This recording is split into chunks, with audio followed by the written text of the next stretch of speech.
নমস্কার বন্ধুরা, আপনারা দেখছেন আপনাদের প্রিয় চ্যানেল এডুভিশন।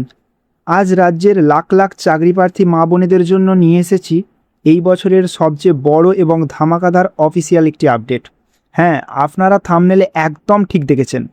পশ্চিমবঙ্গের অঙ্গনওয়াড়ি বা আইসিডিএস বিভাগে এক ধাক্কায় রাজ্যে প্রায় 16,000-এর বেশি শূন্যপদে কর্মী নিয়োগের বড়সড় একটা প্রস্তুতি শুরু হয়ে গেছে। আপনারা দীর্ঘদিন ধরে অপেক্ষা করছিলেন, দাদা আমাদের জেলায় কবে নিয়োগ আসবে, সহায়িকা পদের বিজ্ঞপ্তি কবে আসবে, সুপারভাইজার পদের জন্য কি গ্র্যাজুয়েশন লাগবেই? আজ এই একটা ভিডিওতেই আপনারা পেয়ে যাবেন আপনাদের সব প্রশ্নের উত্তর। পশ্চিমবঙ্গের পাবলিক সার্ভিস কমিশন অর্থাৎ ডব্লিউবিপিএসসি বোর্ড এবং নারী ও শিশু কল্যাণ দপ্তরের তরফ থেকে কি ইঙ্গিত মিলছে, কোন কোন পদে নিয়োগ হবে এবং সবচেয়ে বড় কথা আপনার জেলায় ঠিক কতগুলো শূন্যপদ থাকতে পারে তার একটা সম্পূর্ণ জেলাভিত্তিক সম্ভাব্য তালিকা আমি আজ আপনাদের সামনে তুলে ধরব। এই নিয়োগে থাকছে অঙ্গনওয়াড়ি হেল্পার অর্থাৎ সহায়িকা, আইসিডিএস সুপারভাইজার এবং আইসিডিএস কর্মী পদে নিয়োগের বিশাল একটা সুযোগ। তাই আপনি যদি ন্যূনতম ক্লাস 8 পাস হয়ে থাকেন কিংবা যদি গ্র্যাজুয়েশন কমপ্লিট করে থাকেন, তাহলে আপনার জন্য কিন্তু এই মেগা রিক্রুটমেন্টে একটা সুবর্ণ সুযোগ রয়েছে। তাই ভিডিওটা একটুও স্কিপ না করে অবশ্যই শেষ পর্যন্ত দেখুন।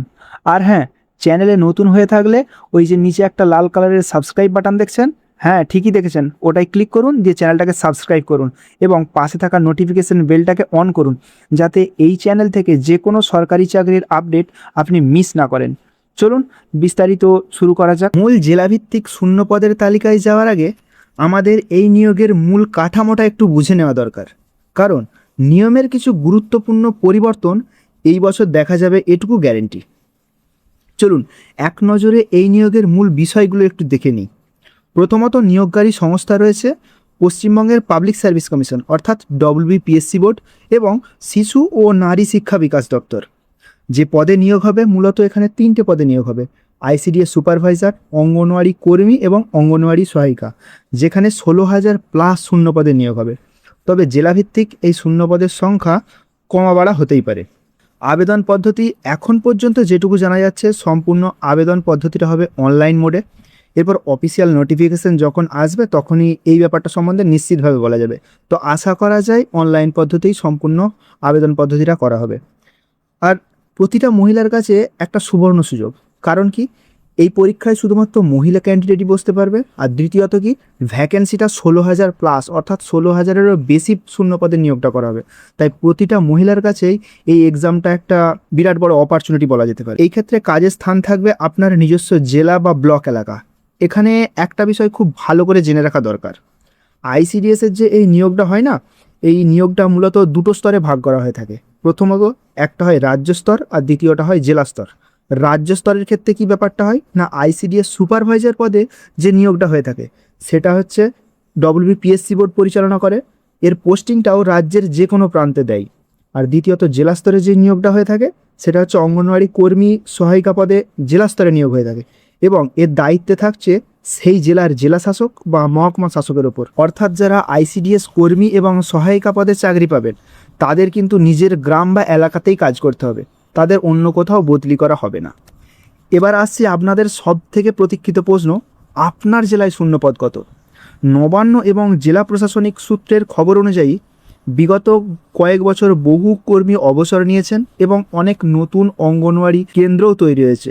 সেই তথ্যের উপর ভিত্তি করে জেলাভিত্তিক শূন্যপদের একটা খসড়া তালিকা তৈরি করা হয়েছে। বিগত ট্রেড এবং প্রশাসনিক রিপোর্টের উপর ভিত্তি করেই সম্ভাব্য তালিকার শূন্যপদ আমি আলোচনা করছি। সর্বপ্রথম আসছি উত্তরবঙ্গের দিকে, অর্থাৎ কোচবিহারে সম্ভাব্য শূন্যপদ বলতে গেলে 550 থেকে 700টির মতো। আলিপুরদুয়ারে থাকছে 350 থেকে 450টির মতো। এরপর আসছি জলপাইগুড়ি জেলায়। জলপাইগুড়ি জেলায় আশা করা যায় 500+ শূন্যপদের সহায়িকা এবং কর্মী নিয়োগের একটা বিরাট সম্ভাবনা রয়েছে। দার্জিলিং এবং জলপাইগুড়ি জেলাতে থাকছে 400টিরও বেশি শূন্যপদে নিয়োগ। উত্তর দিনাজপুরে থাকছে 450টি এবং দক্ষিণ দিনাজপুরে থাকছে 350টির কাছাকাছি শূন্যপদ। মালদা জেলায় থাকছে 650 থেকে 800টির মতো বড় পদ। এবার আসছি দক্ষিণবঙ্গ এবং গাঙ্গেয় উপত্যকা অঞ্চল। প্রথমেই মুর্শিদাবাদে থাকছে 900 থেকে 1200টির মতো শূন্যপদ। নদিয়া জেলায় থাকছে 700 থেকে 850টি শূন্যপদ। দুই বর্ধমান অর্থাৎ পূর্ব বর্ধমান এবং পশ্চিম বর্ধমান মিলিয়ে আশা করা যায় 1000-এর অধিক শূন্যপদে নিয়োগ হবে। হুগলি জেলাতে 500 থেকে 650টি শূন্যপদ থাকতে পারে, তার সাথে সাথে হাওড়ায় থাকছে 450-এর বেশি শূন্যপদ। এবার আসা যাক জঙ্গলমহল ও রাঢ় অঞ্চলের দিকে। পুরুলিয়া জেলায় থাকছে 600টির মতন শূন্যপদ এবং বাঁকুড়ায় 550টির বেশি শূন্যপদ। পশ্চিম মেদিনীপুর ও ঝাড়গ্রামের কথা বলতে গেলে এইখানে আশা করা যায় দুটো ডিস্ট্রিক্ট মিলিয়ে প্রায় 1000-এর অধিক শূন্যপদ থাকবে। উপকূলবর্তী ও মহানগর অঞ্চলের যদি কথা বলা হয়, সেইখানে পড়ে পূর্ব মেদিনীপুর, যেখানে 500+ সম্ভাব্য শূন্যপদে নিয়োগ হবে। উত্তর 24 পরগনায় 1000 থেকে 13 সিটির বেশি শূন্যপদ থাকবে। দক্ষিণ 24 পরগনায় প্রায় 1150টি শূন্যপদ এবং কলকাতাতে থাকছে 300 থেকে 400টির মতন শূন্যপদ। এটি ছিল একটা সামগ্রিক প্রশাসনিক খসড়া বা রিপোর্টের ওপর ভিত্তি করে তৈরি করা সম্ভাব্য তালিকা। যখনই অফিসিয়াল নোটিফিকেশন বা বিজ্ঞপ্তি প্রকাশ হবে, তখন প্রতিটি জেলার নিজস্ব যে শূন্যপদের সংখ্যা রয়েছে তা এক্স্যাক্ট জানা যাবে। আর তখন কিন্তু এই শূন্যপদের তালিকাটা আশা করা যায় একটু কম বেশি হতেই পারে। তবে একটা বিষয় নিশ্চিত, আপনার জেলায় কিন্তু কয়েকশো শূন্যপদ থাকছে, এটুকু নিশ্চিত থাকুন। তাই প্রস্তুতি এখন থেকেই শুরু করুন। এবার জেনে নিই এই পদগুলি আবেদন করার জন্য কি কি যোগ্যতা লাগবে, কারণ যোগ্যতা না জেনে আবেদন করলে কিন্তু আপনার ফর্ম বাতিল হয়ে যেতে পারে। প্রথমে আসি অঙ্গনওয়াড়ি সহায়িকা, যেখানে শিক্ষাগত যোগ্যতা চাওয়া হয়েছে ন্যূনতম 8ম শ্রেণী পাস। তবে আপনি যদি মাধ্যমিক বা উচ্চ মাধ্যমিক পাস হন, তবুও কিন্তু আবেদন করতে পারবেন। আর সাধারণ কর্মী অর্থাৎ যারা আনরিজার্ভ ক্যাটাগরি রয়েছেন, তাদের ক্ষেত্রে বয়সসীমা চাওয়া হয়েছে 18 থেকে 35 বছর। সরকারি নিয়ম অনুযায়ী SC STরা 5 বছরের ছাড় পাবেন এবং যারা ওবিসি তালিকাভুক্ত রয়েছেন তারা পাবেন 3 বছরের ছাড়। প্রার্থীকে অবশ্যই সংশ্লিষ্ট গ্রাম পঞ্চায়েত বা ওয়ার্ডের স্থায়ী বাসিন্দা হতে হবে। রাজ্য সরকারের সংশোধন স্কেল অনুযায়ী এই পদে ভাতা বা আনুষঙ্গিক সুবিধা দেওয়া হবে। দ্বিতীয়ত, অঙ্গনওয়াড়ি কর্মী। এই পদে নিয়োগের জন্য ন্যূনতম মাধ্যমিক পাস যোগ্যতা চাওয়া হয়েছে। বয়সসীমা একই নিয়ম থাকছে, অর্থাৎ আনরিজার্ভ ক্যাটাগরির ক্ষেত্রে 18 থেকে 35 বছর, SC STরা পাবে 5 বছরের ছাড় এবং ওবিসিরা পাবে 3 বছরের ছাড়। তার সাথে সাথে আমাদের রাজ্যের মুখ্যমন্ত্রী মাননীয় শুভেন্দু অধিকারী জানিয়েছেন, আগামী 2 বছর যত এক্সাম হবে সেই ক্ষেত্রে একটা বয়সের ছাড় দেওয়া হবে। তো আশা করা যায় সেই বয়সের ছাড়টাও এই ক্ষেত্রে লাগু হবে। এবার এই বিষয়ে যখন অফিসিয়াল নোটিফিকেশান আসবে তখন আমরা ক্লিয়ার হয়ে যাব। আর ICDS সুপারভাইজার নিয়োগের ক্ষেত্রে কিন্তু গ্র্যাজুয়েশন চাই, অর্থাৎ আপনি সেটা যে কোনো বিষয়ের উপর গ্র্যাজুয়েশন করে থাকেন না কেন, জাস্ট গ্র্যাজুয়েশন কমপ্লিট হলেই আপনি এই ICDS সুপারভাইজার পদে নিয়োগ করতে পারবেন। যেখানে আপনার বয়সসীমা চাওয়া হয়েছে 18 থেকে 39 বছর এবং SC ST ওবিসিরা যে গভর্নমেন্ট রুল অনুসারে বয়সের ছাড় পায় সেটাও এখানে দেওয়া হবে।